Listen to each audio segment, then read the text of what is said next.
Hi friends, welcome to Sonu Pallavi kitchen. ನಾನು ರೂಪಾ. ಇವತ್ತಿನ ವಿಡಿಯೋದಲ್ಲಿ ತುಂಬಾ ರುಚಿಯಾಗಿರುವಂತಹ ಮೊಟ್ಟೆ ಸಾಂಬಾರನ್ನು ಹೇಗೆ ಮಾಡೋದು ಅಂತ ನೋಡೋಣ. ನೀವೇನಾದ್ರು ಫಸ್ಟ್ ಟೈಮ್ ನನ್ನ ಚಾನಲ್ಗೆ ವಿಸಿಟ್ ಮಾಡಿದರೆ ಪ್ಲೀಸ್ ನನ್ನ ಚಾನಲ್ನ ಸಬ್ಸ್ಕ್ರೈಬ್ ಮಾಡ್ಕೊಳ್ಳಿ, ಹಾಗೆ ಲೈಕ್ ಮಾಡಿ, ಶೇರ್ ಮಾಡಿ. ಬನ್ನಿ ಹಾಗಿದ್ರೆ ಯಾವ ರೀತಿಯಾಗಿ ಮಾಡೋದು ಅಂತ ನೋಡೋಣ. ಮೊದಲಿಗೆ ನಾನಿಲ್ಲಿ ಒಂದು ಈರುಳ್ಳಿ, ಒಂದು ಟೊಮೊಟೊ, ಒಂದು ಬೆಳ್ಳುಳ್ಳಿ ಗೆಡ್ಡೆ ಎಸಳು, 1 ಸ್ಪೂನಷ್ಟು ಕಡಲೆ, ಹಾಗೆ ಒಂದು ಅರ್ಧ ಇಂಚಷ್ಟು ಶುಂಠಿ, ನಂತರ ಸ್ವಲ್ಪ ತೆಂಗಿನಕಾಯಿ, ಹಾಗೆ ಚಿಕ್ಕದಾಗಿ ಹೆಚ್ಚಿಟ್ಟಿರುವಂತಹ ಕೊತ್ತಂಬರಿ ಸೊಪ್ಪನ್ನು ತೊಗೊಂಡಿದ್ದೀನಿ. ನಂತರ ಇದನ್ನೆಲ್ಲ ಮಿಕ್ಸಿ ಜಾರ್ಗೆ ಸೇರಿಸ್ಕೊಂಡು ಒಂದು ಅರ್ಧದಷ್ಟು ನಾವು ಮೊದಲಿಗೆ ರುಬ್ಕೋಬೇಕಾಗುತ್ತೆ. ನಂತರ 1 ಸ್ಪೂನಷ್ಟು ಖಾರದ ಪುಡಿ, 1 ಸ್ಪೂನಷ್ಟು ಧನಿಯಾ ಪುಡಿ, ಹಾಗೆ 1 ಸ್ಪೂನಷ್ಟು ಸಾಂಬಾರು ಪುಡಿಯನ್ನು ನಾನಿಲ್ಲಿ ಉಪಯೋಗಿಸ್ತಾ ಇದ್ದೀನಿ.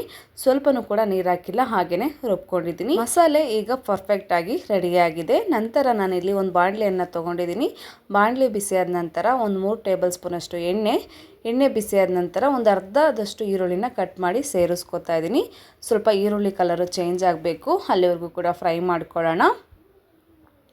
ನಂತರ ಇದಕ್ಕೆ ರುಬ್ಬಿಟ್ಕೊಂಡಿರುವಂತಹ ಮಸಾಲೆಯನ್ನು ಸೇರಿಸ್ಕೊತಾ ಇದ್ದೀನಿ.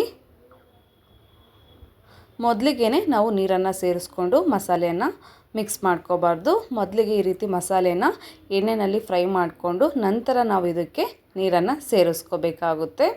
ತುಂಬಾ ರುಚಿಯಾಗಿರುತ್ತೆ ಫ್ರೆಂಡ್ಸ್. ಮುದ್ದೆಗೆ ಹಾಗೆ ಅನ್ನಗೆ ಪರ್ಫೆಕ್ಟ್ ಕಾಂಬಿನೇಷನ್ ಆಗಿರುತ್ತೆ. ಖಂಡಿತ ಈ ರೀತಿಯಾಗಿ ಒಂದು ಸಲ ಟ್ರೈ ಮಾಡಿ ಫ್ರೆಂಡ್ಸ್, ಖಂಡಿತ ನಿಮಗೆ ಇಷ್ಟ ಆಗುತ್ತೆ. ಹಾಗೆ ಡಿಫ್ರೆಂಟ್ ಟೇಸ್ಟ್ ಕೂಡ ಇರುತ್ತೆ.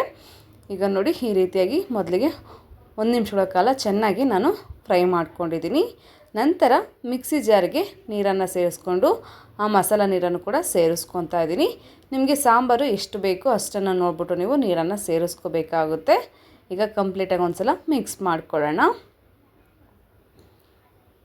ದಿಢೀರಾಗಿ ಮಾಡುವಂತಹ ಒಂದು ಸಾಂಬಾರು ರೆಸಿಪಿ, ನಮಗೆ ಜಾಸ್ತಿ ಸಮಯ ಏನು ಬೇಡ. ಖಂಡಿತ ಈ ರೀತಿ ಒಂದು ಸಲ ಟ್ರೈ ಮಾಡಿ ಫ್ರೆಂಡ್ಸ್. ಖಂಡಿತ ಮನೆಯಲ್ಲಿ ಪ್ರತಿಯೊಬ್ಬರು ಕೂಡ ತುಂಬಾ ಇಷ್ಟಪಟ್ಟು ಊಟ ಮಾಡ್ತಾರೆ. ನಂತರ ರುಚಿಗೆ ತಕ್ಕಷ್ಟು ಉಪ್ಪನ್ನು ಕೂಡ ಸೇರಿಸ್ಕೊಂಡಿದ್ದೀನಿ. ನಾನಿಲ್ಲಿ ಸುಮಾರು 4 ಮೊಟ್ಟೆಯನ್ನು ತೊಗೊಂಡಿದ್ದೀನಿ. ನಿಮಗೆ ಮೊಟ್ಟೆ ಜಾಸ್ತಿ ಇಷ್ಟ ಅನಿಸಿದ್ರೆ ನೀವು ಮೊಟ್ಟೆಯನ್ನು ಜಾಸ್ತಿ ಆಗೇ ತೊಗೋಬೇಕಾಗುತ್ತೆ. ನಂತರ ಒಂದೊಂದೇ ಮೊಟ್ಟೆಯನ್ನು ಹೊಡೆದ್ಬಿಟ್ಟು ನಾನಿಲ್ಲಿ ಸೇರಿಸ್ಕೊತಾ ಇದ್ದೀನಿ. ತುಂಬಾ ರುಚಿಯಾಗಿತ್ತು. ಖಂಡಿತ ಇದೇ ರೀತಿಯಲ್ಲಿ ಟ್ರೈ ಮಾಡಿ. ಮುದ್ದೆಗಂತೂ ಸೂಪರಾಗಿರುತ್ತೆ ಫ್ರೆಂಡ್ಸ್.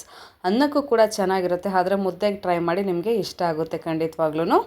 ಈಗ ನೋಡಿ, ಒಂದು ಪ್ಲೇಟ್ ಮುಚ್ಚಿಬಿಟ್ಟು ಸುಮಾರು ಒಂದು 6 ನಿಮಿಷ ನಾನಿಲ್ಲಿ ಬೇಯಿಸ್ಕೊಂಡಿದ್ದೀನಿ. 6 ನಿಮಿಷ ಬೇಯಿಸ್ಕೊಂಡ ನಂತರ ಪರ್ಫೆಕ್ಟಾಗಿ ಮೊಟ್ಟೆ ಸಾಂಬಾರು ರೆಡಿಯಾಗಿದೆ. ನೋಡ್ತಾ ಇದ್ರೇ ತಿನ್ಬೇಕನ್ಸುತ್ತಲ್ವ. ಖಂಡಿತವಾಗ್ಲೂ ಈ ರೀತಿಯಾಗಿ ಟ್ರೈ ಮಾಡಿ, ನಿಮಗೆ ಇಷ್ಟ ಆಗುತ್ತೆ. ನೋಡಿ ಎಷ್ಟು ಚೆನ್ನಾಗಿ ಮೊಟ್ಟೆ ಸಾಂಬಾರು ರೆಡಿಯಾಗಿದೆ ಅಂತ ಫ್ರೆಂಡ್ಸ್. ಹಾಗೆ ಎಲ್ಲರೂ ವೀಡಿಯೋನ ನೋಡ್ತಾ ಇದ್ದೀರಾ, ಆದರೆ ಸಬ್ಸ್ಕ್ರೈಬ್ ಆಗೋದನ್ನು ಮರಿತಿದ್ದೀರಾ. ದಯವಿಟ್ಟು ವೀಡಿಯೋ ನೋಡೋ ಪ್ರತಿಯೊಬ್ಬರು ಕೂಡ ನನ್ನ ಚಾನಲ್ನ ಸಬ್ಸ್ಕ್ರೈಬ್ ಮಾಡ್ಕೊಳ್ಳಿ ಫ್ರೆಂಡ್ಸ್. ಆದಷ್ಟು ಬೇಗ ನನ್ನ ಚಾನಲನ್ನು ಬೆಳೆಸಿ ಅಂತ ನಿಮ್ಮ ಹತ್ರ ಕೇಳ್ಕೊತಾ ಇದ್ದೀನಿ. ಈಗ ರೆಡಿಯಾಗಿರುವಂತಹ ಮೊಟ್ಟೆ ಸಾಂಬಾರನ್ನು ಒಂದು ಪ್ಲೇಟಿಗೆ ಹಾಕ್ತಾಯಿದ್ದೀನಿ. ನೋಡಿದ್ರಲ್ಲ ಫ್ರೆಂಡ್ಸ್, ಯಾವ ರೀತಿಯಾಗಿ ಮೊಟ್ಟೆ ಸಾಂಬಾರನ್ನು ತುಂಬಾ ಈಸಿಯಾಗಿ ಮಾಡೋದು ಅಂತ. ಇವತ್ತಿನ ವಿಡಿಯೋ ನಿಮಗೆ ಇಷ್ಟ ಆಗಿದೆ ಅಂತೇಳಿ ಭಾವಿಸ್ತೀನಿ. ಇಷ್ಟ ಆಗಿದ್ರೆ ಪ್ಲೀಸ್ ನನ್ನ ಚಾನಲ್ನ ಸಬ್ಸ್ಕ್ರೈಬ್ ಮಾಡ್ಕೊಳ್ಳಿ, ಹಾಗೆ ಲೈಕ್ ಮಾಡಿ, ಶೇರ್ ಮಾಡಿ. ಮತ್ತೆ ಒಂದು ಹೊಸ ವಿಡಿಯೋದಲ್ಲಿ ಸಿಗೋಣ. ಅಲ್ಲಿವರೆಗೂ ಎಲ್ರಿಗೂ ಕೂಡ ಧನ್ಯವಾದಗಳು.